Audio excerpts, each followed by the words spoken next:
ইরাকে এক নাস্তিকের জন্ম হয়েছিল। সে বলে বেড়াচ্ছিল আমি স্রষ্টায় বিশ্বাস করি না, কারণ স্রষ্টা দেখা যায় না। ইরাকের লোকেরা বলল আমাদের একজন ইমাম আছে, নাম নুমান ইবনে সাবিত, যাকে আমরা আবু হানিফা বলে চিনি। সবাই বলল তুমি যে স্রষ্টারে খুঁজে পাও না, আমাদের ইমাম তোমারে স্রষ্টা দেখায় দিবে।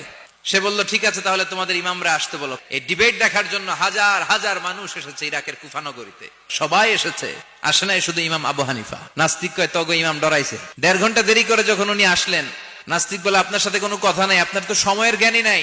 ইমাম আবু হানিফা বললেন আইন্দি ওযর, আমার ওযর আছে। কি ওযর? বললেন আমি যখন ঘর থেকে বেরোই আমার বাড়ির সামনে বিশাল এক নদী পড়ে যায়, আর এই নদী পেরোতে আমার নৌকা ব্যবহার করতে হয়। আজকে এসে দেখি নৌকাও নাই, মাঝিও নাই, কিচ্ছু নাই, কিভাবে পার হবো? হঠাৎ দেখলাম নদীর পাশে বিশাল বড় গাছ, গাছটা হঠাৎ এমনি এমনি 2 টুকরা হয়ে গেল। গাছ থেকে বিশাল কাঠের তক্তা বের হয়ে গেল।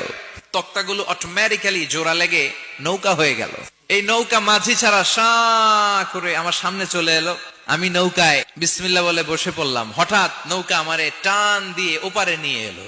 তারপর আমি আপনার এই ময়দানে ছুটে এসেছি। এই যে গাছ কাটা তক্তা হওয়া